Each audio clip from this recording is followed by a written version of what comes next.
नमस्कार, प्राइम इस्युमा हार्दिक स्वागत छ। म दृष्टिवाणी थिताल। आज हामी कोभिड-19 को पेन्डामिक समय र त्यस पछाडि आएको खुशियालीको सन्दर्भमा केन्द्रित हुनेछौँ।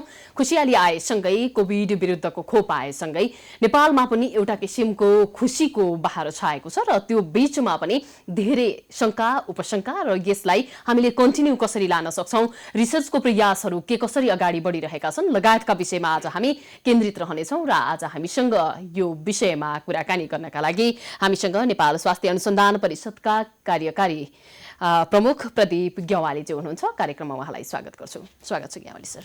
नमस्कार दिशमानी। हजुर, अब एउटा खुशीको समय छ। यति बेला निकै लामो समय हामीले कोभिडका कारणले गर्दा निकै नै अस्तव्यस्तको अवस्थाबाट गुज्रिनु पर्यो। त्यो छँदैछ, तथापि खोप पनि आइसकेको छ। धेरैजना डाक्टरहरूले हामीले खोप लगाइसक्यौं भनेर भनिसक्नु भएको छ हैन। पछिल्लो समयको कुरा गर्ने भने स्वास्थ्य अनुसन्धान परिषद के कुरामा जुटेको छ, अहिले पछाडि के भइरहेको छ, हामीलाई यस विषयमा जानकारी गराउनुस्। पहिलो कुरो चाहिँ यहाँले एकदम राम्रो कुरा गर्नुभयो हैन। अहिले खुशियाली नै छ, किन भन्दा विश्वका विभिन्न राष्ट्रहरूमा पनि अहिले भ्याक्सिन चाहिँ विकसित राष्ट्रमा पनि भ्याक्सिन चाहिँ लगाउने के गर्ने अथवा कति डोजमा लगाउने भन्ने खालको उहाँहरूले चाहिँ गरि नसकेको अवस्थामा हामीले एकदम छिटो प्राप्त गर्यौँ भन्छु मैले यसलाई हैन। नेपाल सरकारले विशेष पहल गर्यो, इन्डियाले पनि धेरै सहयोग गर्यो हामीलाई हैन। त्यसकारणले गर्दा हामी त्यो अर्थमा खुसी छौँ र खुसी हुनुपर्छ। र हामीले क्वालिफाइड क्वालिटी हिसाबको जुन भ्याक्सिन आएको छ त्यो अन्तर्राष्ट्रिय चाहिँ तुलनामा हेर्दाखेरि सबैको हिसाबमा हैन त्यो चाहिँ भ्याक्सिन लगाउनु पाएका छन्। त्यसकारणले गर्दा पनि हामी खुसी छौँ हैन। मेडिकल पर्सनलहरूले सबैले लगाउनु पाउनु भएको छ र त्यस पछाडि चाहिँ बिस्तारै अन्त पनि जाँदै गर्ला हैन। यो राम्रो छेडो हैन। त्यसकारणले गर्दा यो पार्ट त्यसरी जान्छ र यसमा हामी सबैले मेडिकल कर्मी मात्रै नै कि मिडिया कर्मीदेखि लिएर सबैले सहयोग गर्नुपर्छ राज्यलाई। किन भन्दा यो हाम्रो लागि हो। पेन्डेमिक सिचुएसनमा चाहिँ एकैबत्ताको हिसाबमा गएन भने यसलाई कन्टेनमेन्ट गर्न गाह्रो हुन्छ र जुन हिसाबले भएको चाहिँ कन्टिन्यू हुनुपर्छ भन्ने हो। र जहाँसम्म रिसर्चको कुरा सोध्नुभयो, अब हामी काउन्सिलको पदाधिकारी भएको हिसाबमा नेपाल स्वास्थ्य अनुसन्धान परिषदको कामै भनेको रिसर्च गर्ने गराउने हो हैन। अब राष्ट्रिय अन्तर्राष्ट्रिय महत्त्वका विषयमा व्यक्ति अथवा संस्थालाई प्रमोट गर्ने पनि हो। त्यसकारणले गर्दा नेपाल सरकारको स्वास्थ्य पोलिसीमा रहेर हामी काम गर्छौँ भने पछाडि अहिले भ्याक्सिन लगाएको अवस्थामा चाहिँ त्यसबाट पार्ने प्रभावहरू अथवा त्यसको विश्लेषणको बारेमा थप चाहिँ हिसाबको स्टडी गर्नेदेखि लिएर र भ्याक्सिनसँग सम्बन्धित जति कुराहरू छन् हामी रिसर्चको माध्यमबाट हेर्न खोजिरहेका छौँ। र त्यसको लागि यहाँले सोधिहाल्नुभयो, हामीले पोस्ट मार्केटिङ सर्भिस निर्देशिका पनि अब अलमोस्ट तयारीको अवस्थामा छौँ र हामीले जति चाहिँ मान्छेले भ्याक्सिन लगाउनु भएको छ त्यसको सम्पूर्ण डाटा चाहिँ सेन्ट्रलाइज सिस्टममा डिजिटलाइज सिस्टममा ल्याएर त्यसको बारेमा अध्ययन गर्ने प्लान। अब यो डाटा कलेक्सन लगायत केस स्टडी गर्नलाई पनि यहाँहरूले समय छुट्याउनु भएको होला कि यो के अगाडि कसरी चाहिँ अब अगाडि बढ्ने? अब यसका धेरै पक्षहरू हुन सक्छन्। जस्तै अब एउटा निर्देशिकाले तोके अनुसार कामहरू गर्ने हो हैन। सर्भिलेन्सको पार्टमा चाहिँ जस्तै भनौँ अब स्वास्थ्य सेवा विभागबाट हामीले जुन भ्याक्सिन लगाएका छौँ त्यो लगाएको भ्याक्सिनको बारेमा जति डाटाहरू आउन थाल्छ, आइसकेका छन् हैन। जस्तै अब हिजोसम्मको तथ्याङ्क हेर्ने भने 68,000 जनाले भ्याक्सिन लगाइसक्नु भएको छ हैन। र त्यो चाहिँ भ्याक्सिन लगाउँदाखेरि उहाँहरूको सम्पूर्ण विवरण त्यसैमा छ हैन। सबै कुराहरू त्यहाँ छ हैन। त्यसले गर्दाखेरि त्यो डकुमेन्ट चाहिँ अब हामीसँग प्राप्त हुँदै जान्छ, अब विभागमा छँदैछ हैन। नेपाल सरकारले सार्वजनिक स्वास्थ्य मन्त्रालय सार्वजनिक गर्दैछ हैन। र त्यो तथ्यको आधारमा हामीले चाहिँ रिसर्च गर्दै जाने हो। र त्यो बाहेकको हिसाबले चाहिँ अहिलेको वर्ल्डमा चलेको भ्याक्सिनको लगाइसके पछाडिको अवस्था चाहिँ को बारेमा अध्ययन गर्ने हो। र त्यसमा हामीले सामान्यभन्दा सामान्यबाट सुरु गर्न सक्छौँ। जस्तै अहिले मेडिकल पर्सनल लगाउनु भयो, स्वास्थ्य कर्मीहरू अथवा स्वयंसेविका लगायतका सफाई कर्मीहरू, उहाँहरूको एक्सपिरियन्स चाहिँ पनि तपाईँको हामी स्टडी गर्न सक्छौँ। जस्तै लगाउनुभन्दा अगाडि भ्याक्सिन सम्बन्धी उहाँहरूको चेतना कस्तो खालको थियो, सोचाइ कस्तो खालको थियो, अथवा उहाँहरूको प्रिपेरेसन चाहिँ उहाँ मेन्टली प्रिपेयर हुनुहुन्थ्यो कि हुनुहुन्थेन, अथवा त्यसले पार्ने असरहरूको बारेमा उहाँलाई जानकारी थियो कि थिएन, कति चाहिँ हुनुहुन्थ्यो, र त्यस पछाडि पाइसके पछाडि उहाँहरूको अनुभव कस्तो रह्यो। साथीभाइले हिजो लगाइसकेपछि के गाह्रो अप्ठ्यारो नभएपछि आज लगायौँ भन्ने खालको अथवा चाहिँ तपाईँको जुन चाहिँ त्रास थियो अथवा जुन नबुझेका कुराहरू थियो त्यसले गर्दा हामीले कति जानकारी प्राप्त गऱ्यौँ भनेर प्री एन्ड पोस्ट कोभिडको भ्याक्सिनेसनको हामीले स्टडी गर्न सक्छौँ र साइकोलोजिकल इम्प्याक्टहरू हामी हेर्न सक्छौँ। र त्यसको चाहिँ तयारी भइसकेको छ हैन। एउटा कुरा त्यो चाहिँ चल्दै गर्छ हैन। अब भोलि चाहिँ गएर अब यो कम्पनी भयो, अरू कम्पनीको हिसाबले पनि चाहिँ आउँदै गर्लान् हैन। डिफ्रेन्ट कम्पनीहरूको डिफ्रेन्ट चाहिँ स्टाटस पनि हामी हेर्न सक्छौँ हैन। त्यो अलि पछि प्लान गर्दै जान्छौँ। र अर्को हामीले गर्न सकिने भनेको के हो भने एडभर्स इफेक्ट्स, जो एउटा एइएफआई भन्छ, एडभर्स इफेक्ट्स फलोइङ इम्युनाइजेसन। मतलब भ्याक्सिन लगाइसके पछाडि त्यसले पार्ने प्रति असरहरू जस्तै अब हामीले एउटा यो मेरो विषय पनि हो क्लिनिकल फार्माकोलोजी हजुर म ठ्याक्कै जानै लागेको थियो फार्माको भिजिलेन्स विषय अन्तर्गत पर्छ कि त्यो एडभर्स इफेक्ट्सहरू जुन चाहिँ भ्याक्सिनले अथवा कुनै ड्रगले पार्ने असरको बारेमा अध्ययन गर्ने विधा हो। त्यसमा विश्व स्वास्थ्य सङ्गठन सम्मिलित विभिन्न राष्ट्रहरूमा यसको कम्बाइनली काम भइरहेको छ। हरेक कुरा हामी रिपोर्टिङ गरिरहेको छौँ बाहिर पनि होइन, उपसाला भन्ने मोनिटरिङ सेन्टरमा।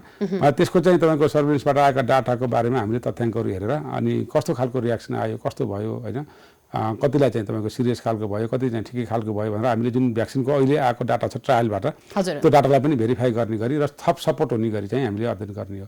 अब यो क्लिनिकल ट्रायलको पछिल्लो प्रभाव चाहिँ कस्तो रहेको छ यहाँले अलिकति जस्तै अब यो जस्तै हामीले नेपालमा त क्लिनिकल ट्रायल गरेका छैन होइन, तर अन्तर्राष्ट्रिय हिसाबमा चाहिँ ट्रायलबाट मान्यता प्राप्त भएको भ्याक्सिन यो बुझ्नुपर्ने के छ भने गिनिया पिग चाहिँ होइन। यसको तयारी चाहिँ कस्तो छ नेपालमा? यो जस्तै के हो भने हामीले बुझ्नुपर्ने अहिले जुन हामीले जुन इन्डियाको सिरम इन्स्टिट्युटबाट बनेको कोभिसिल्ड जुन भ्याक्सिन लगायौँ त्यो भनेको अक्सफोर्ड युनिभर्सिटी युके बेलायतको र त्यसपछि गएर त्यहाँको के अरे तपाईँको एस्ट्राजेनिका भन्ने कम्पनीको संयुक्त चाहिँ प्रयास हो र उहाँ पनि ट्रायल भएको छ र त्यो ट्रायलको अवस्थामा चाहिँ तपाईँको उनीहरूले पास गरिसकेको अवस्था छ र त्यसपछि इन्डियासँगको यो आइसिएमआर भन्छ इन्डियन काउन्सिल मेडिकल रिसर्च अन्तर्गतको सिरम इन्स्टिट्युट पुणेमा छ। त्यो सिरम इन्स्टिट्युटले वर्ल्ड क्लासका भ्याक्सिनहरू पहिलेदेखि नै बनाएको छ। जस्तै हामीले एन्टिरेबिज भ्याक्सिन यहाँ लगाउँछौँ पहिलेदेखिको, अनि त्यो पनि सिरम इन्स्टिट्युटबाट लगाएको भ्याक्सिनहरू होइन भन्दा थुप्रै चाहिँ विश्वभरिका चाहिँ प्रचलित भ्याक्सिनहरू उसले बनाइसकेको छ र यो सन्दर्भमा अक्सफोर्डसँग मिलेर अथवा होइन एस्ट्राजेनिकासँग मिलेर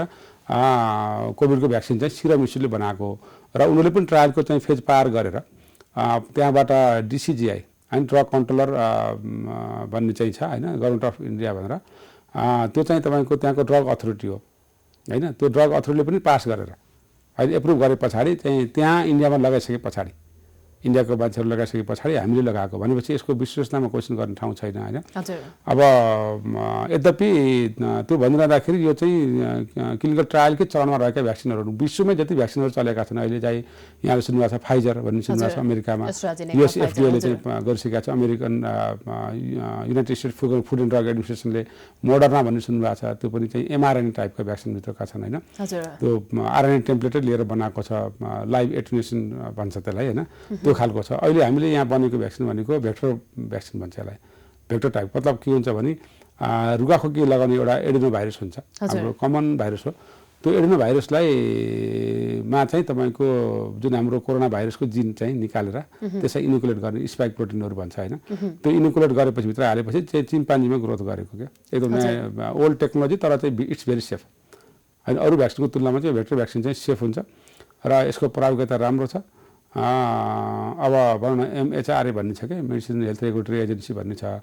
अब त्यसको तथ्य हेर्ने पनि 62%मा त तपाईँको फुल डोजमा दिँदा होइन अब फुल चाहिँ इफेक्टिभनेस आएको छ होइन, इफिकासी राम्रो देखिएको छ भन्दाखेरि यो भनौँ न कुनै पनि रिसर्चमा 50% कटेपछि राम्रो मानिन्छ भन्दाखेरि अहिले तथ्यको हिसाबले फ्रिज टेम्परेचरमा राखेर चाहिँ तपाईँको दिन सकिने, ट्रान्सपोर्ट त्यसरी गर्न सकिने र 6 महिनासम्म फ्रिजमा राखेर हेर्न सकिन्छ अहिलेको तथ्यले गर्दा। यहाँले भन्नुभयो भर्खरै मात्रै यो 50% चाहिँ पास भयो भनेदेखि यसले चाहिँ यस्तो चाहिँ राम्रो चाहिँ भन्छ कि त्योभन्दा माथि जान्छ नि भन्दा 62% अहिले देखेको छ भन्दा अझै थप चाहिँ भन्दा अहिले लगाइसकेपछि अझै यसको अध्ययन गर्दै जाने थप्दै जाने भन्दाखेरि नेगेटिभ इम्प्याक्टहरु चाहिँ के हुन सक्छ नेगेटिभ भन्दा पनि अब एउटा कुरा एउटा विज्ञताको हिसाबमा के भन्न चाहन्छु भने कुनै पनि भ्याक्सिन कुनै पनि विश्वमा अहिले हामीले चाहिँ अहिलेसम्म तथ्यबाट आएका अथवा प्रमाणित भएका लगाइरहेका अथवा हामीले नेसनल प्रोग्राम अन्तर्गत राष्ट्रिय चाहिँ तपाईँको हाम्रो जुन कार्यक्रम छ नि त्यो अन्तर्गत लगाइरहेका भ्याक्सिनको कुरा गर्ने हो भने पनि कुनै पनि भ्याक्सिन सेफ छैन र कुनै पनि ड्रग सेफ छैन। मैले सधैँ भन्ने गरेको छु कि हामीले प्यारासिटामोल जुन औषधि खान्छौँ त्यो प्यारासिटामोल औषधिले पनि तपाईँको किडनी ड्यामेज चाहिँको टप लिस्टमा पर्छ। लिभर इकोलोजीको ड्यामेजको कुरा गर्नु चाहिँ टप लिस्टभित्र पर्छ। अथवा कुनै पनि दुखाइ कम गर्ने हामी औषधि खान्छौँ ऱ्यासनली, हाम्रो भाषामा ऱ्यासनल प्रेसक्रिप्सन नगरिकन मागेको आधारमा दिएको आधारमा होइन काउन्टर ओभर द काउन्टर मेडिसिनको हिसाबले प्रयोग गर्छौँ। त्यो प्रयोग गर्दाखेरि पनि त्यो चाहिँ सेफ छैन भनिएको छ तथ्यले त्यो देखाउँछ होइन। धेरै जसो किडनीका फेल भएका बिरामी आउनुहोस् उसको ड्रग हिस्ट्री हुँदा प्यारासिटामोल अथवा दुखाइ कम गर्ने औषधि खाएको देखिन्छ भनेपछि त्यो चाहिँ तथ्यले त्यो देखाइरहेको छ भन्दा मतलब हामीले वर्षौँदेखि सदैवदेखि प्रयोग गरेका औषधिहरू सिम्पल भन्दा सिम्पल औषधिहरू प्रयोग गरेको त त्यसको चाहिँ केही न केही साइड इफेक्ट छ। त्यसलाई हामीले एडभर्स ड्रग रियाक्सन्स होइन अथवा साइड इफेक्ट अलिक बढी खायो भने टोक्सिक इफेक्ट डोजभन्दा बढी खायो भने हामी त्यसको एनालाइसिस गर्छौँ र त्यसले पार्ने असर छालामा पार्ने असर अथवा शरीरभित्र पार्ने असर हामीले डर्माटोलोजिकल नन डर्मा भन्छौँ कि भन्दा त्यसको चाहिँ हामीले एडभर्स रियाक्सनको मोनिटरिङ पनि गर्नुपर्ने हुन्छ र त्यो चाहिँ विश्वका विभिन्न राष्ट्र सम्मिलितमा उपसाला भन्ने ठाउँ छ स्विडेनको त्यो स्विडेनको उपसाला मोनिटरिङ सेन्टरले त्यसको चाहिँ तपाईँको एनालाइसिस गर्छ र हाम्रो पनि नेपालमा चाहिँ औषधि व्यवस्था विभाग अन्तर्गत इन्स्टा मेडिसिन लगायतका थुप्रै ठाउँमा चाहिँ हाम्रो सेन्टर पनि छ र त्यहाँ चाहिँ जुन जति चाहिँ ड्रग रियाक्सनका केसहरू आउँछन् त्यो रियाक्सनलाई हामीले चाहिँ त्यो हेरेर त्यसलाई चाहिँ सिग्नल भन्छ कि त्यो लिएर त्यसलाई चाहिँ हामीले डिडिए मार्फत औषधि व्यवस्था विभाग मार्फत हामी उपसालामा पठाउँछौँ होइन त्यो भएको हुनाले त्यो छ स्थिति भने भ्याक्सिन त तपाईँको अहिले चाहिँ परीक्षण चरणमै रहेका हुन् अनि त्यस कारणले गर्दा सबैले के भनेको थियो भने भ्याक्सिन त लगाउनुहोस् र पनि 100% प्रोटेक्सन नहुने हुनाले यहाँले मास्कको प्रयोग गर्नुहोस् सोसल डिस्टेन्सिङ प्रयोग गर्नुहोस् होइन अथवा तपाईँ हेल्थ चेक नगर्नुहोस् त्यस कारणले गर्दा त्यो भएको हुनाले त्यसका नकारात्मक केही असर पर्छन् यहाँले सोधिहाल्नुभयो मतलब अब अहिलेको तथ्यको हिसाबमा चाहिँ हाम्रो त नेपालले पनि ल्याएर हेरिसक्नुभयो होइन धेरै जसो मान्छेमा के देखियो भने अब हाम्रो धेरै साथीहरू हुनुहुन्छ हामी टाउको चाहिँ दुख्ने केहीलाई बान्ता आएको अवस्था छ र ज्वरो 101 सम्म कसैले भएको महसुस गर्नुभएको छ छैन तपाईँको भन्दा त्यो त्यति चिल छुने भन्छ मतलब ज्वरो आए जस्तो हुने विकनेसहरू हुने यो त सामान्य भन्दा सामान्य होइन र इभन चाहिँ त्यस कारणले गर्दा अस्ट्रेलिया के अरे अक्सफोर्डमा त युकेमा के गरिन्थ्यो भने ट्रायल गर्दाखेरि त्यो सबै चाहिँ जसले ट्रायलमा सहभागी हुनुहुन्छ नि उहाँलाई सिटामोल दिएर चाहिँ गर्ने गरेको थियो कि किनभने योमा अलरेडी स्पाइक प्रोटिन भन्ने नि हुन्छ यो भ्याक्सिनमा होइन त्यो स्पाइक प्रोटिनले चाहिँ तपाईँको एन्टिजेनेसिटीको हिसाबले एलर्जी चाहिँ गराउने तत्त्व नै अलरेडी दिएको छैन उनीहरूको इम्युनिटी पावरले गर्दाखेरि यो फरक हुन्छ कि यसमा चाहिँ के हुन्छ जस्तै अब कसैलाई मलाई केही पनि भएन मलाई 101 सम्म ज्वरो आयो भमिटिङ जस्तो भयो सामान्य डायरिया पनि भयो भन्नेहरू पनि हुनुहुन्छ होइन यो चाहिँ के कारणले गर्दा के को परिवर्तनले गर्दाखेरि चाहिँ अब यस्तो हुन्छ के हुन्छ भन्दा अब हामीले के बुझ्नु पर्यो भने भ्याक्सिन लगाउने भनेको एउटा एन्टिजेन भन्ने दिने हो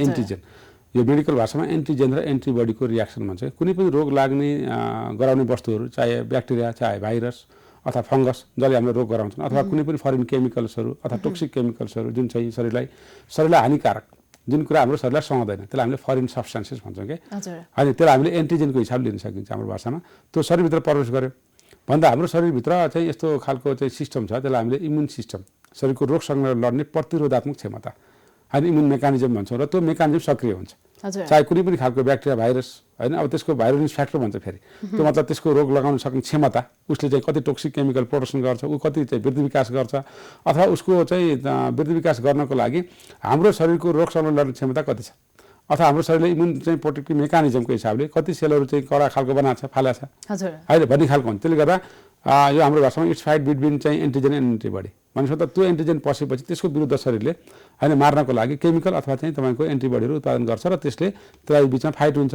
र लडाइँमा त के हो भने जसको बढी चाहिँ तपाईँको सङ्ख्या छ अथवा जसको बढी चाहिँ तपाईँको फोर्स पर्छ त्यो चाहिँ जित्छ भने जस्तै एन्टिबडीको मात्रा बढी भयो निस्क्यो शरीरको इम्युन सिस्टम बढी छ हाई छ त्यसले भाइरसहरू ब्याक्टेरियालाई मारिदिन्छ अथवा उसको चाहिँ तपाईँको होस्टको इम्युन मेकानिजम कम छ सिस्टम कम छ भने त्यो ब्याक्टेरियाहरूको ग्रोथ फास्ट हुन्छ भाइरसको ग्रोथ फास्ट हुन्छ अहिले भने जस्तै यो हामीले एक किसिमको एन्टिजेन पठाउँछौँ एन्टिजेन चाहिँ तपाईँको इन द फर्म अफ भ्याक्सिनमा के हुन्छ भने एउटा चाहिँ लाइभ हामीले भाइरसै पठाउँछौँ मतलब लाइभ एटिन्युएसन भन्छ कि त्यो मतलब त्यो भाइरस हो त्यसको एमआरएनए भन्ने चाहिँ तपाईँको चाहिँ टेम्पलेट बढाएर अनि त्यो भाइरस चाहिँ तपाईँको त्यसको भाइरल फ्याक्टर कम गरेर रोग चाहिँ सँग लड्ने चाहिँ तपाईँको क्षमता उसको चाहिँ मतलब गराउने क्षमता कम गराएर एटिन्युएसन भन्छ त्यसलाई हामी पठाउँछौँ र त्यसको विरुद्धमा एन्टिबडी बनाउँछ एउटा होइन लाइभ भाइरसमा अब अर्को चाहिँ इनएक्टिभेटेड भन्छ कि इनएक्टिभेसन गर्ने मतलब त्यसलाई भाइरसलाई मार्ने होइन भाइरसलाई मारेर जस्तै ग्यामेलिया भन्ने सुन्नुभएको छ साइनोफार्म सुन्नुभएको छ चाइनाको साइनोफार्म ग्यामेलिया रसियाको त्यो चाहिँ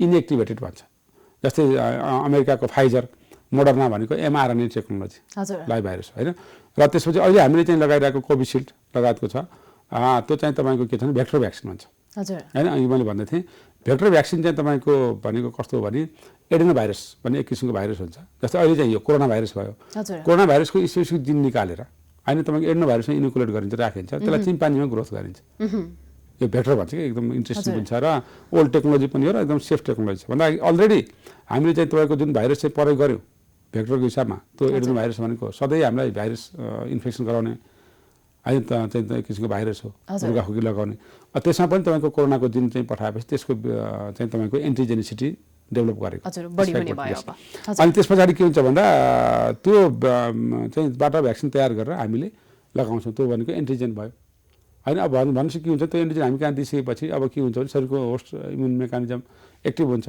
र त्यसको विरुद्ध एन्टिबडी निकाल्छ एउटा।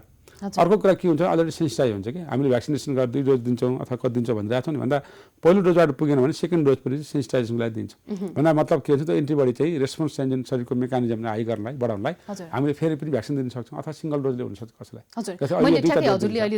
र त्यसको विरुद्ध एन्टिबडी बन्छ अथवा चाहिँ भोलि त्यस्तै खालको भाइरस मतलब सबैजनालाई सेकेन्ड डोजको आवश्यकता नपर्ने हो होइन, त्यो चाहिँ भ्याक्सिन अनुसार हुन्छ। भ्याक्सिनको प्रिपरेसन गर्दा पनि थाहा हुन्छ र अहिलेसम्म 2टा हुन्छ होइन। मैले भन्दै थिएँ थोरै थप्नुहुन्छ प्लस हुन्छ कि त्यो भ्याक्सिन चाहिँ तपाईँको चाहिँ दिइसकेपछि हाम्रो शरीर चाहिँ सेन्सिटाइज भएर बस्छ भन्दा त्यसले आइडेन्टिफाई गर्छ कि त्यसले चाहिँ त्यो शरीरको चाहिँ तपाईँको त्योले चाहिँ सिस्टम यस्तो छ कि त्यसले चाहिँ त्यो पत्ता लगाएर बसिरहेको छ भनौँ न। भनेपछि अब तपाईँ फेरि चाहिँ भाइरस आयो मतलब अब भोलि चाहिँ कोरोना भाइरस तपाईँ कहाँ प्रवेश गऱ्यो भने अब के हुन्छ, त्यो सेन्सिटाइज भइसकेको छ अलरेडी। भनेपछि त्यसको विरुद्ध एन्टिबडी अलरेडी बन्ने भयो। भ्याक्सिन भनेको प्रोटेक्सन हो भन्दा भ्याक्सिन भनेको चाहिँ तपाईँको एक किसिमको यसलाई के भन्छ भन्दा प्रिभेन्टिभ मेजर हो। यो चाहिँ क्युरेटिभ होइन। क्युरेटिभ भनेको रोग लागेपछि औषध दिने, जस्तै हामी रेमडेसिभिर भनेको छौँ, कोरोनाको लागि। यो भनेको चाहिँ रोग लाग्न नदिने भनेको अर्थात् कोरोना भाइरस छिरे पछाडि हामीले अलरेडी भ्याक्सिन दिएका छौँ, अरू भ्याक्सिन जस्तै BCG पोलियो दिन्छौँ नि दादुराको लागि अथवा त्यो चाहिँ पहिलो अलरेडी दिइसकेका छौँ, सेन्सिटाइज भइसक्यो। अब भाइरस पस्यो भने त्यसको विरुद्ध एन्टिबडी बन्ने, त्यसलाई चाहिँ मार्ने भयो भने पछाडि हामीलाई रोग लाग्ने क्षमता होइन तपाईँको जुन चाहिँ त्यो दर चाहिँ घट्ने भयो भन्दा अब 100% प्रोटेक्सन त नहुनसक्छ भन्दा बढ्दै जाने हो। इफिकेसी बढ्दै जाने भने के हो भने अब लगाउँदै जाँदा हेर्दै जाँदाखेरि यसको इफेक्टिभनेस चाहिँ कम्पनीले चाहिँ तपाईँको बढाउँदै लान्छ अनि त्यसले गर्दा त्यसरी चाहिँ हेर्ने गरिन्छ र यसलाई यसरी बुझ्न जरुरी हुन्छ। हजुर, अब यो पुरानो कोरोना भाइरस भनिएको थियो, अहिले न्यू भेरिएन्ट पनि आइसक्यो भनिएको छ, नेपालमै पनि देखिसक्यो होइन।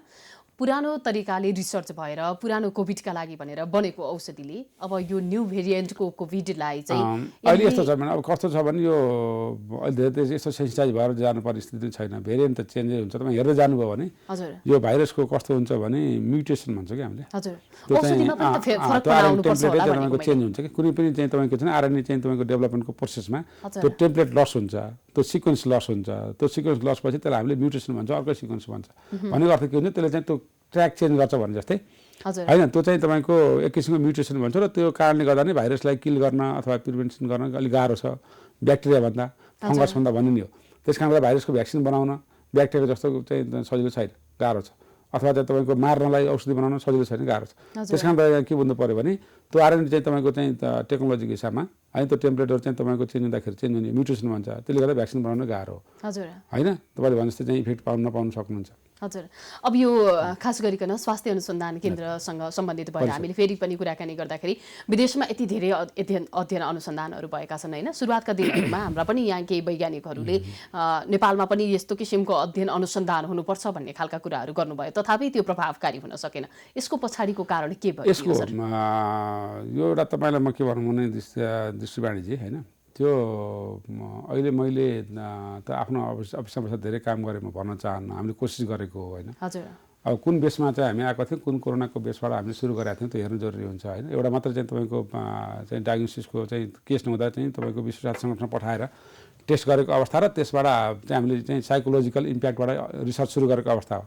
भन्दा हामीले त कसरी सुरु गऱ्यौँ भन्दा साइकोलोजिकल इम्प्याक्ट अफ द तपाईँको होम रिटर्नीहरू जति फर्के नि अथवा क्वारेन्टाइनमा बसेकादेखि लिएर मेडिकल पर्सनको एन्जाइटी डिप्रेसनदेखि लिएर अथवा उहाँहरूको प्रिपरेसन चाहिँ को अवस्थादेखि लिएर हामीले चाहिँ अहिलेसम्म 26वटा त NHRC आफैले चाहिँ रिसर्च गरेको छ। त्यसले गर्दा हामी कम गएको छ भन्दैनौँ, वर्ल्ड क्लासकै हामी रिसर्चमा गइसकेका छौँ। यहाँ पछि बताउन जान्छु मैले कि अहिले चाहिँ कोरोनाको बारेमा चाहिँ विश्वमा जति खालका रिसर्च भएको छौँ त्यो लेभलमा हाम्रो लेभलमा सकेसम्म हाम्रो क्षमताले भएछ हामी अगाडि बढेका छौँ र हामीले के एउटा प्लान गरेका छौँ भने एउटा कोरोनाको लागि एउटा टिम छ रिसर्चको हाम्रो साथीहरूको र हरेक चाहिँ तपाईँको रिसर्च विश्वमा भएको हामी ट्र्याक गर्छौँ हेर्छौँ र त्यो तथ्यको आधार हामीले गर्न सकिने हाम्रो चाहिँ अवस्था हामी के छौँ हामी गरिरहेछौँ। अहिले आउँदाखेरि अब जिन सिक्वेन्सिङ हामी गऱ्यौँ सफल हिसाबले गरेको भन्नुपर्छ अथवा हामीले चाहिँ तपाईँको पोलिसी लेभलमा काम गर्ने हिसाबले ल्याबको चाहिँ तपाईँको अवस्था कस्तो रह्यो त, नेपाल सरकारले ल्याबको चाहिँ डेभलप गर्दै गयो अहिले त्यसको अवस्था पनि क्वालिटेटिभ हिसाबमा कस्तो छ त, अथवा क्वान्टिटी भनेको इक्विपमेन्ट अनुसार म्यान पावरको ट्रेनिङको अवस्था कस्तो रह्यो भनेर सरकारले सुझाव दिइसक्यो। अथवा कोरोना आइसके पछाडि हाम्रो प्रिपेयरनेस कस्तो रहेको थियो पोलिसी लेभलमा बनाएका तथ्यको आधारमा हामीले त्यो प्रिपेयरनेसहरू कोरोना क्लिनिक हस्पिटलको पनि हामी सफल हिसाबले बुझाइसकेका छौँ सरकारलाई। त्यसमा WHO त्यसलाई ओन गरेर हाम्रो धन्यवाद पनि दिइसकेको छ भन्दाखेरि हामीले चाहिँ आफ्नो ठाउँमा गरिरहेछौँ होइन।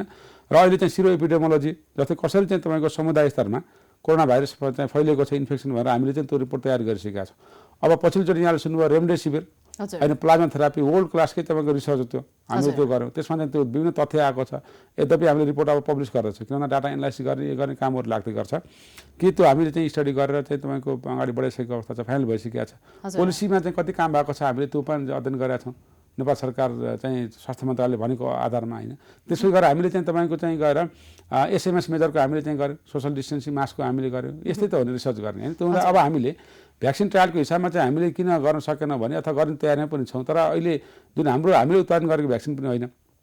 जस्तै हामी नेपाल सरकारसँग केमा सहमत भयौँ भने अहिले हामीले उत्पादन गरेको पनि होइन भन्दाखेरि अहिले बिचमा गएर चाहिँ पब्लिक हिसाबको चाहिँ सेन्टिमेन्ट र भ्याक्सिन पोलिसीसँग गाँजेर आउँदा भोलि हामीले चाहिँ गरेको रिसर्चको हिसाबमा चाहिँ मान्छेले नबुझेर अहिले लगातार कुराहरू बाहिर आउँछ यसरी भने भोलि ट्रायल गर्दाखेरि यस्तो भयो उस्तो भयो भन्ने खालको हिसाबले हामी पनि त्यसबाट चाहिँ तपाईँको जोगिनुको लागि हामी नगरेर हामी तयारी अवस्थामा छौँ।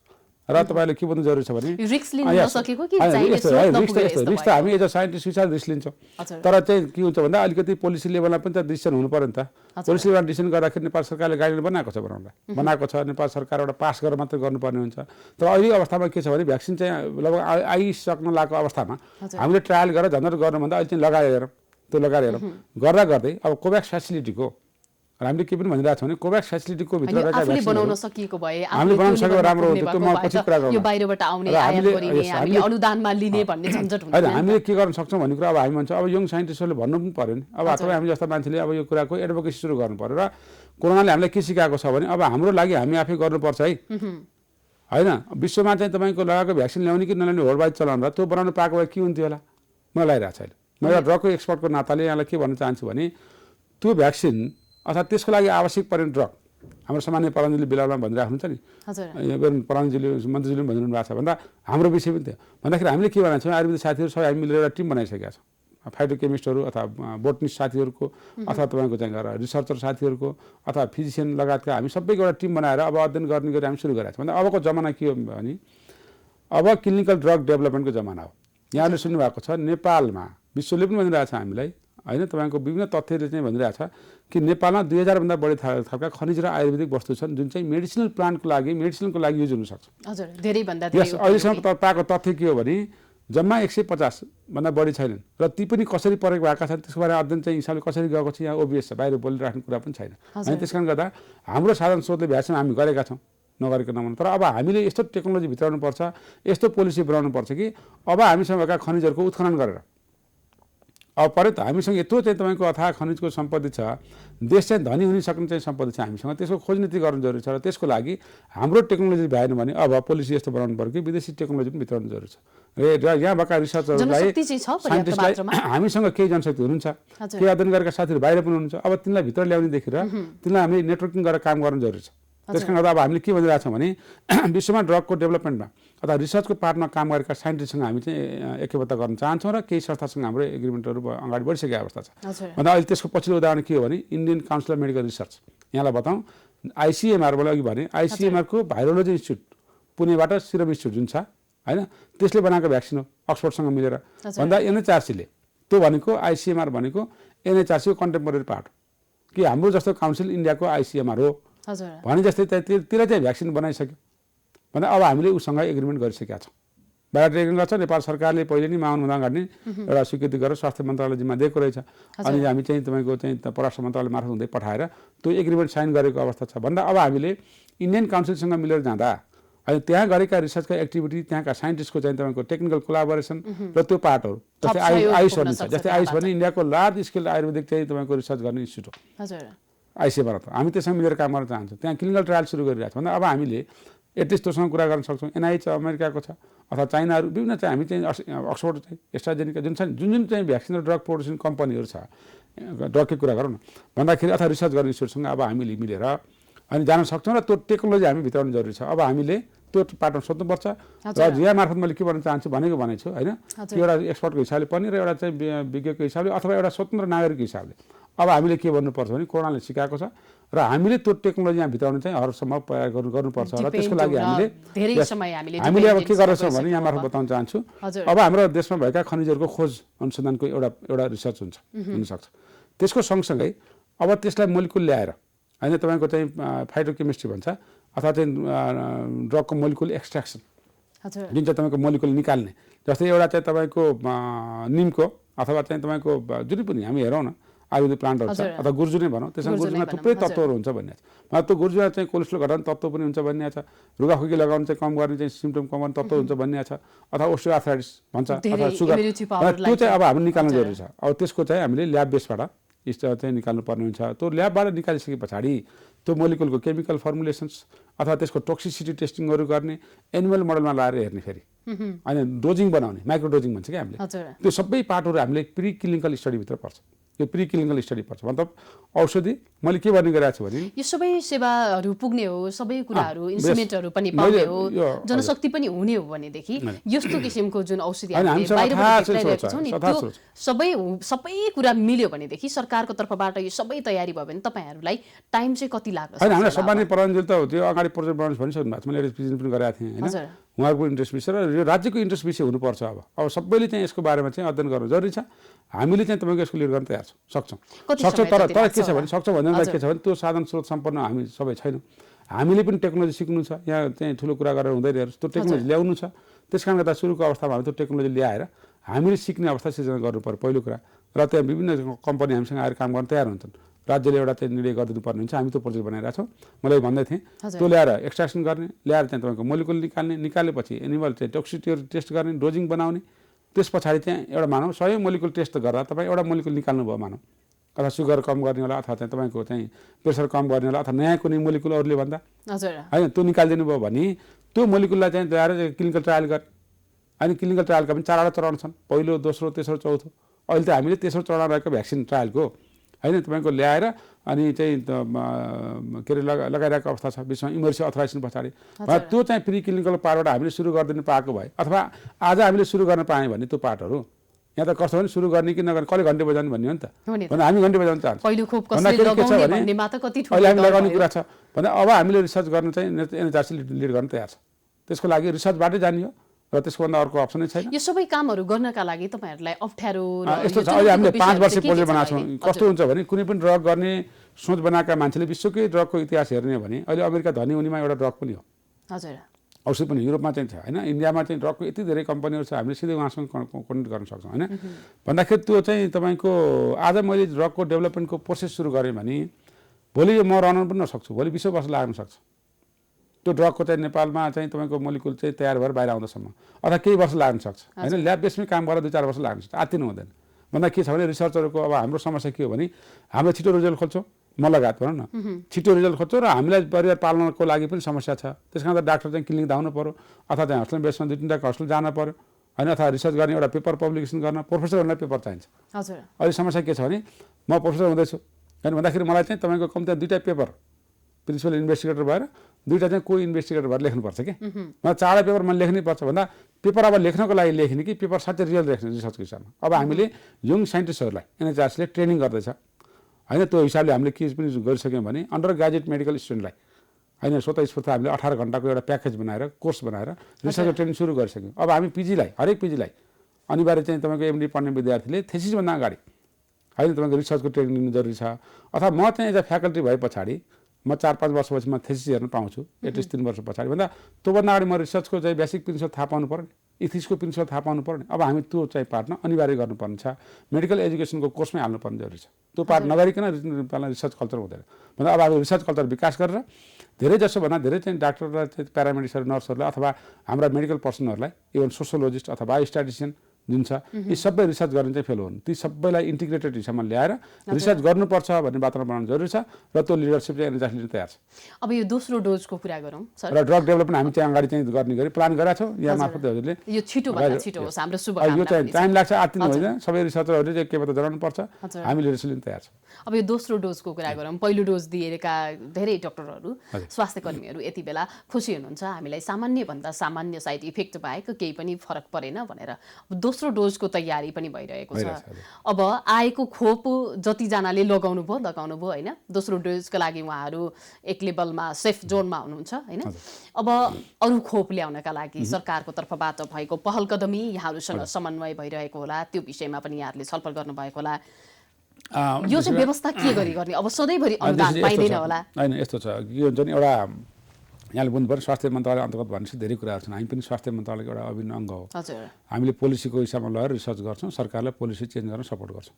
एनएचआरसीको त्यो दायरा छ होइन। अब जुन यहाँले सोध्नुभयो त्यो पहिलो डोज लगाउने दोस्रो लगाउने यस्तो सबै कुराहरू यो भ्याक्सिन डेभलपमेन्ट प्लानभित्र पर्छ क्या। त्यो डेभलपमेन्ट प्लान भनेको चाहिँ के तपाईँको विभाग मार्फत स्वास्थ्य सेवा विभाग मार्फत जुन चाहिँ हाम्रो बाल तथा परिवार स्वास्थ्य महाशाखा छ होइन, त्यहाँ डाक्टर साहबहरू हुनुहुन्छ, उहाँहरूले हेरिरहनु भएको छ। मतलब त्यो विभागले हेरेको छ, मतलब त्यो अलरेडी पहिलेदेखि इस्टाब्लिस हो होइन, र कोरोनाको लागि थप काम गरेको छ भनेपछि हामीले चाहिँ त्यहाँभित्रलाई सहयोग गर्ने र त्यहाँबाट आएको डाटामा हामी रिसर्च गर्ने, त्यसलाई डाटा अनलाइन प्लेटफर्ममा राखेर रिसर्च गर्छु भनिरहेको छ होइन EFI म्यानेज। त्यस कारण गर्दा मैले चाहिँ त्यो विषय भन्दा पनि त्योसँग सम्बन्धित सोद्धाखेरि राम्रो हुन्छ। त्योभन्दा अब सेकेन्ड त अलरेडी चाहिँ तयार भइसक्यो नि त, सरकारले भनिसक्यो। मतलब 10 लाख डोज ल्याएको छ भने 5 लाखले त 1 महिनाको फरकमा लाउँदा 4 हप्तामा 5 लाख लगाउने स्थिति देखिसक्यो भन्दाखेरि यो चाहिँ कन्टिन्युस प्रोसेस मन्त्रीले भनिसक्नु भएको छ भन्दा पोजिटिभ कुरा छ नि त। हामी पोजिटिभ लिनुपर्छ, किन भन्दा हरेक कुरामा पोजिटिभिटी। अब प्रधानमन्त्रीज्यूले पछिल्लो समय अब यो समय केही लम्बिन सक्छ भनिरहनु भएको छ, यसले गर्दाखेरि होइन मैले चाहिँ कस्तो असर पारेको छ? अब काम सुरु भइसकेको छ। मैले चाहिँ जे तथ्य थाहा पाएँ त्यो भनौँ होइन। सामान्य प्रधानमन्त्रीले चाहिँ त्यो उद्घाटन गर्ने कारण म पनि थिएँ, मैले सुनेको थिएँ होइन, विभिन्न मिडियाले पनि लेखेर उल्टो सुने। तर अब बुझाइ कस्तो भयो के लेख्नुभयो त्यो पार नजाउँ होइन। तर के थियो त्यतिखेर पनि उहाँले त्यही भन्नुभएको थियो, यो चितवनमा त्यही भन्नुभयो, मैले जे बुझेँ त्यही भने सुने होइन। कि चाहिँ 3 महिनाभित्रमा चाहिँ तपाईँको सबै चाहिँ यसलाई दिन सक्ने लेभलमा हुन्छ र कन्टिन्युसको प्रोसेस भन्नुभएको छ होइन। र हामीले चाहिँ त्यो भनिसकेपछि त्यसलाई एक लेभलमा विश्वास गर्नु पर्यो नि त। त्यो केही तयारी नभइकन उहाँहरू बोल्नु भएको छैन पक्कै पनि। भन्दाखेरि स्वास्थ्य मन्त्रालयले तयारी गरिसकेको छ भन्दा स्वास्थ्य मन्त्रालयले चाहिँ रिसर्च के अरे त्यो विशेषज्ञलाई ट्रेनिङ गराउनुदेखि लिएर अब सबै ठाउँमा चाहिँ भ्याक्सिन लगाउने यो तयारी त गरिसकेको छ भन्दा 2 to 8 डिग्री सेन्टिग्रेडमा फ्रिजमा राख्ने खालका भ्याक्सिन त सबै आउँदाखेरि त हामी तयारी अवस्थामा भइसकेको छ। अब डोज कसरी ल्याउने, अहिले डोनेसन ल्याउने कि अथवा पैसा तिरेर ल्याउने कि कुन कम्पनीको ल्याउने कि त्यो त सरकारले गर्ने डिसिसन भएको हुँदा हामी त्योभित्र नजाउँ र त्यो डिसिसन भएकोलाई हामीले सपोर्ट गर्ने हो। हामी सपोर्ट गर्न बस्या हो। हजुर त्यही त। अब पछिल्लो समय मास्क लगाउने, सेनिटाइजर प्रयोग गर्ने यो विषयहरू अलिकति कम मात्रामा प्रयोग हुँदै गएको छ। होइन कम मात्रामा प्रयोग हुँदै गएको छ होइन होला। तर यहाँबाट म फेरि के भन्न चाहन्छु भने हामीले पनि प्र्याक्टिस गर्ने क्रममा कम हुँदै गएको होला। तर के हो भने हामीले गर्नै पर्ने के हो भने भ्याक्सिन अहिले लगाएको 100% सेफ छैन।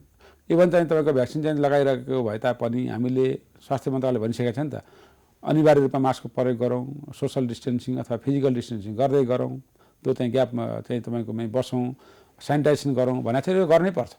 गर्नै पर्छ। त्यो भएपछि अब अलिकति पूर्ण हुन्छ। प्रिभेन्टिभ मेजर हो नि त, भ्याक्सिन पनि एउटा प्रिभेन्सन हो, हामीले गर्ने सोसल डिस्टेन्सिङ एउटा प्रिभेन्सन हो।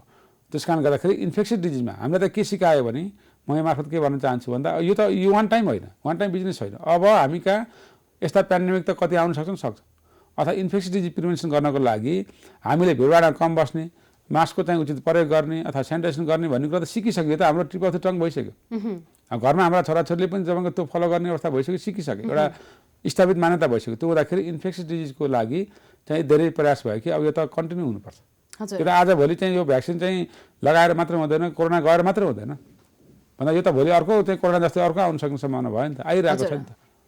अब कोभिड संक्रमण भइसकेको मान्छेको चाहिँ एक लेभलको इम्युनिटी पावर बढी भइसकेको हुन्छ, छिटोभन्दा छिटो कोभिड लाग्न सक्ने चान्स कम हुन्छ भनिएको थियो। यद्यपि त्यो अध्ययनको क्रममा छ, अध्ययनको क्रममा छ, त्यो पनि आइरहँदाखेरि एन्टिजेन र एन्टिबडीको हुँदा त आइरहेको छ। तर त्यो एन्टिबडी कति समयलाई बन्छ, कस्तो खालको बन्छ, यहाँलाई मैले अघि भन्न छुटेको छ कि कोभिड भ्याक्सिन लगाइसके पछाडि अहिले तपाईँको चाहिँ त्यो भ्याक्सिनको इफेक्टिभनेस चाहिँ विभिन्न हिसाबले हेर्न सकिन्छ। त्यो चाहिँ भनेको एन्टिबडी टाइटर हो क्या, जुन हामीले भन्यो नि त्यो एन्टिजेन गइसकेपछि शरीरले बनाउने एन्टिबडी, त्यो एन्टिबडी कस्तो खालको छ, भाइरस स्पेसिफिक हो कि होइन, त्यो कति समयसम्म रहन्छ भन्ने कुरा लगाइसकेर हेरेपछि लामो समयपछि फरक पर्ने हो। यो चाहिँ फरक पर्न सक्छ किन भन्दा अब हरेक भ्याक्सिन र ड्रगले काम गर्ने कुरा उसको जेनेटिक मेकअपसँग चाहिँ आइसकेको हुनाले अब जेनेटिक स्टडीको हिसाबमा गएको छ। इभन ड्रगको पनि चाहिँ फार्माको जेनेटिक्स भन्ने टपिकबाट हामी हेर्नु चाहिँ भनेपछि डाक्टर साहब यो कोभिड भइसकेको मान्छेलाई भन्दा कोभिड नभएको मान्छेलाई चाहिँ पहिला खोप दिने हो कि भन्ने कुरा पनि यो यही हो भनेर ठोक्का गर्न सक्ने अवस्था भयो। त्यो त तथ्यले पछि आउँदै जाने कुरा भयो। अहिले त तपाईँको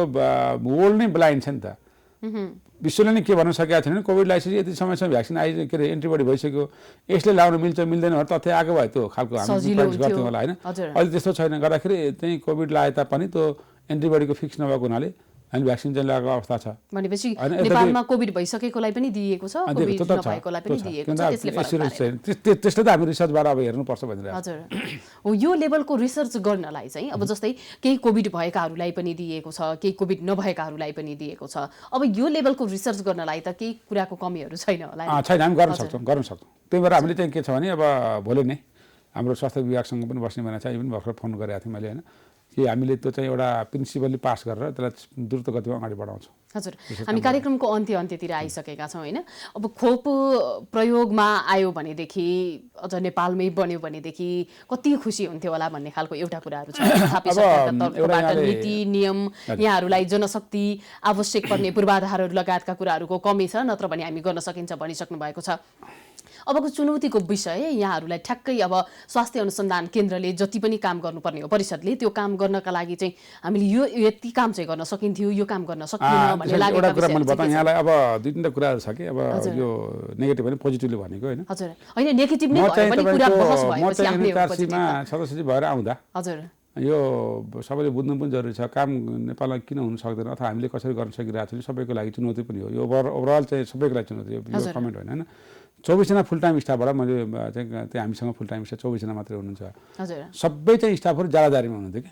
जालादारी भन्नु मतलब एउटा एमबिबिएस गरेर एमपिएच गरेर 3-4 वर्ष काम गरेका मान्छे, 5 वर्ष एमपिएच गरेका मान्छेहरू जालादारीमा काम गर्नुपर्ने बाध्यता छ। किनभने त्यो चाहिँ सर्टन कुराहरू चाहिँ हाम्रो जुन चाहिँ यो हामी जस्ता मान्छेको प्लानिङ पनि जस्तै म त्यहाँ गइसकेपछि मेरो समस्या भन्छु कि मैले जस्तै मैले त्यो ग्याप हुनु दिनु भएन नि त होइन। जस्तै टिभीमा चाहिँ कुरा गर्नु थियो प्रोफेसर रिटायर भएर चाहिँ गइसके, लेक्चरर चाहिँ सङ्ख्या धेरै भयो, प्रोफेसर सङ्ख्या छैन, बढुवा छैन भन्दा यो प्लानिङको कुरा हो। त्यसले गर्दा अब हामीले ओभरअल चाहिँ अब एनएचआरसी कस्तो हुनुपर्छ भन्ने ओभरअल रोड म्याप चाहिँ बनाउँदैछौँ।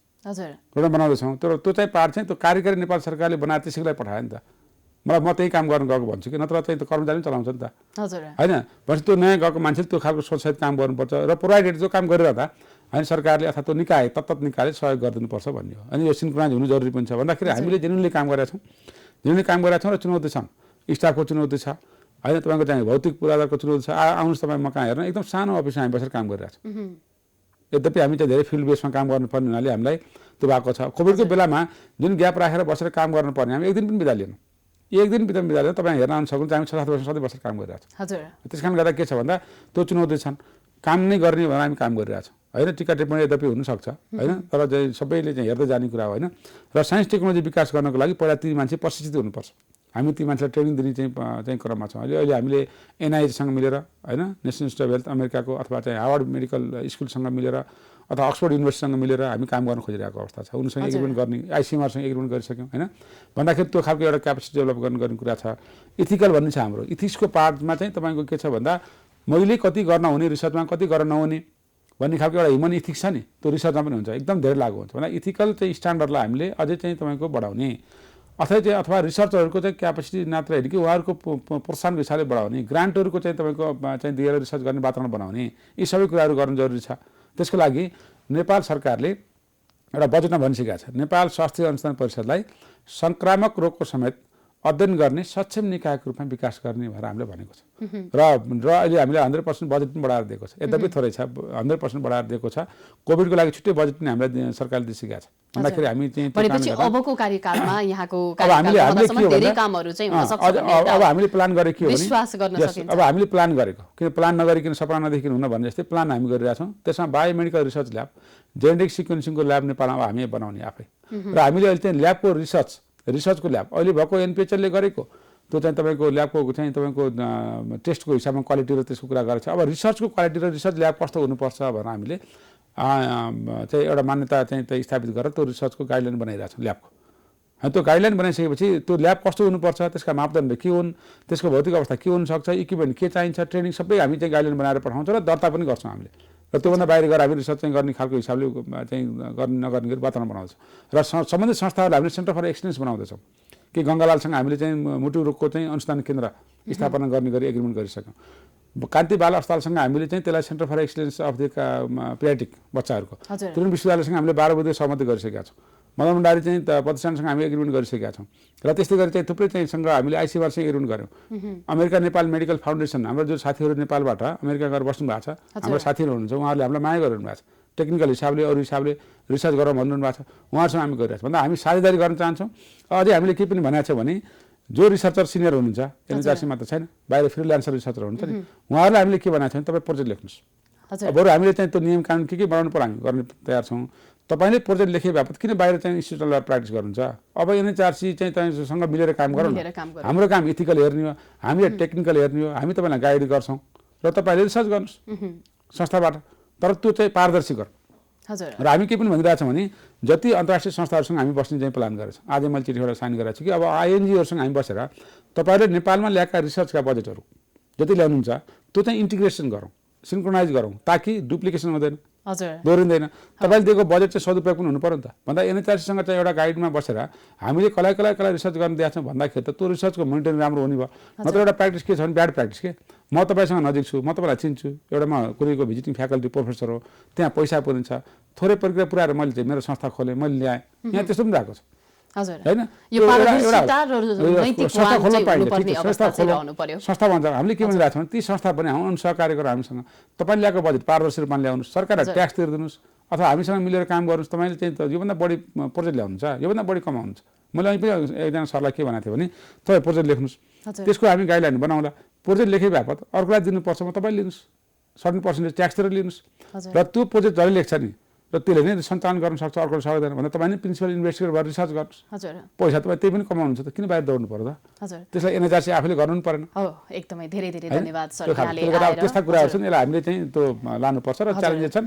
हामीले आफैले गर्ने हो र आजबाटै गर्ने हो भन्ने खालको तयारी नगरेसम्म, यहाँले भने जस्तो सपना देख्न सुरु नभएसम्म कुनै पनि कुराहरू चाहिँ पुरा हुन सक्दैन। त्यसकारण गरेर यहाँलाई के भन्नु भने अब हामीले चाहिँ रिसर्च गर्न फिल्डको लागि पनि गाह्रो छ, परदेशको हिसाबमा आइसकेका छौँ। सबै कुरा यो वर्ष हामीले बजेट पनि आएको छ, 7 प्रदेशमा शाखा खोल्ने भनेर हाम्रो रणनीति पनि भनेको छ। केस स्टडीका लागि पहिला प्लानिङ हुनु पर्यो। अहिले हामीले 7 शाखा खोल्ने तयारी पनि गरेका छौँ र हामी त्यो प्रक्रियामा चाहिँ थुप्रै चरणमा छलफल गरिरहेका छौँ। थोरै पोलिसीमा फाइनल गर्नु छ भन्दाखेरि प्रदेशको शाखा खोलेर एनएचआरसीको रिसर्चलाई नेसनल लेभलको बनाउने, रिसर्चरको क्यापासिटी डेभलप गर्ने, इथिकल स्ट्यान्डर्डहरू मेन्टेन गर्ने, रिसर्चको प्रोजेक्ट चाहिँ कम्बाइन हिस्सामा चाहिँ सिन्क्रोनाइज गरेर ल्याउने। र अहिले चाहिँ हामीलाई एउटा पोजिटिभ के आएको छ भने स्वास्थ्य जनसङ्ख्या मन्त्रालयले मैले फिल गरेको हरेक प्रोजेक्ट चाहिँ तपाईँको जुन राष्ट्रसँग सम्बन्धित छन् एनएचआरसीलाई गर्न दिइरहेको अवस्था छ। त्यस कारणले म विशेष धन्यवाद पनि दिन चाहन्छु र यस्तै गरी सहकारीको हामीले आशा पनि गरिरहेका छौँ। धेरै धेरै धन्यवाद सर। यहाँहरूको प्रोजेक्ट, यहाँहरूको सपना हामी सबै नेपालीहरूको सपना हो। बाहिरबाट हामीले आशावादी हुन नपरोस्, आफ्नै देशमा सबै कुरा होस् भन्ने सकिन्छ कि भन्ने एउटा चाहिँ आश गर्ने हो र प्लानमा जानुपर्छ। पहल कदमी सुरुवात गर्नु नै ठुलो कुरा हो। त्यसको लागि यहाँहरूलाई शुभकामना छ। हस्, धन्यवाद। दर्शकवृन्द, प्राइम संवादमा आज हामीले नेपालमा कोभिड भ्याक्सिन आइसके पछाडि त्यसको प्रभाव अनि त्यसपछि नेपालमा रिसर्च लेभलमा के कस्ता किसिमका कामहरू भएका छन्, पहल कदमी कसरी अगाडि बढाइएको छ, हामी कहिलेसम्म आत्मनिर्भर हुन सक्छौँ लगायतका विषयमा कुराकानी गर्यौँ। आज हामीसँग नेपाल स्वास्थ्य अनुसन्धान परिषदका कार्यकारी प्रमुख प्रदीप गेवाली हुनुहुन्थ्यो। आजको कार्यक्रमबाट मैले पनि बिदा हुने बेला भइसकेको छ। नमस्कार।